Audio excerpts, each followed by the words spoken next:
Read and follow all labels and the owner's manual carefully before installing or operating your machine.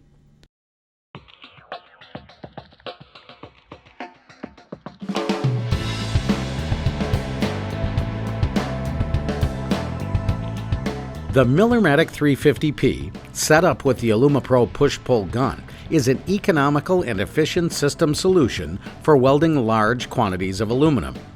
This system will perform at high levels when the proper setup procedures are followed. Follow this step-by-step tutorial for proper setup. Lay the gun and cable assembly straight out on the ground. Never coil the gun lead up or hang from the cable management system while the machine is in use. This will result in feeding issues. Determine what size and alloy of wire you'll be using. For this example, we will use aluminum wire with a diameter of 3/64, also referred to as 047 4043 alloy. Make sure that the drive rolls in the machine match the wire size. The Millermatic 350P aluminum system is equipped with reversible 035 and 3/64 U-groove drive rolls. The standard Millermatic 350P comes equipped with V-groove drive rolls for steel. U-groove drive rolls must be ordered separately. You will want the side of the drive roll facing out to read 3/64. The side facing out matches the selected wire size. The U stands for U-groove, which is recommended for running aluminum wire. If the drive roll shows anything other than 3/64, simply use the quick drive roll feature and flip it around. Check for proper drive roll alignment. Slide the brass power pin through the front of the Millermatic and into the aluminum drive casting. The power pin should fit snugly with no gaps. If gaps occur, shielding gas could escape, which could lead to porous welds.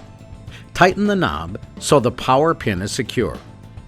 Now, connect the 10-pin Amphenol connector into the 10-pin receptacle on the front of the machine. Verify the correct head tube liner is inserted into the gooseneck of the AlumaPro gun.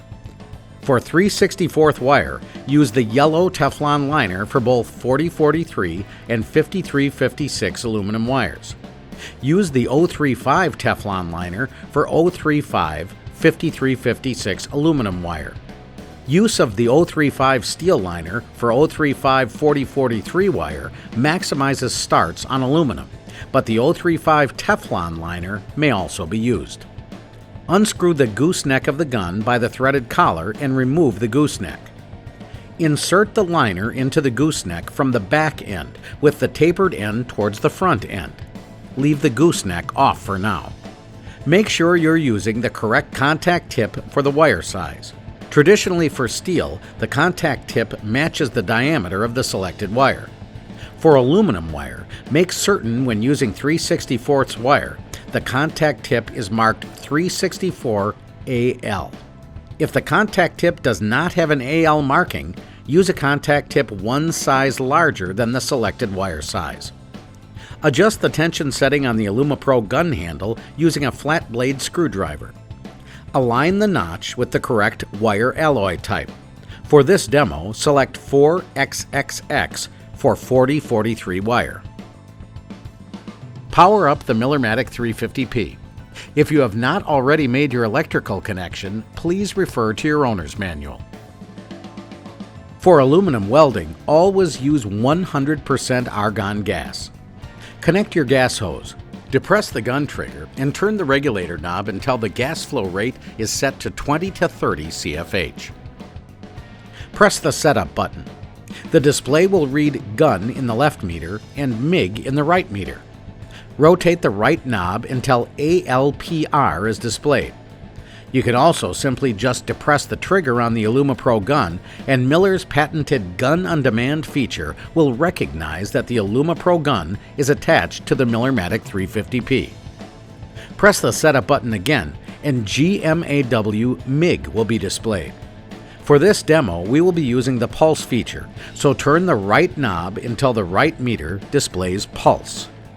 Press the setup button again, and now you can select your wire type. Use the left knob to select the wire type AL4X.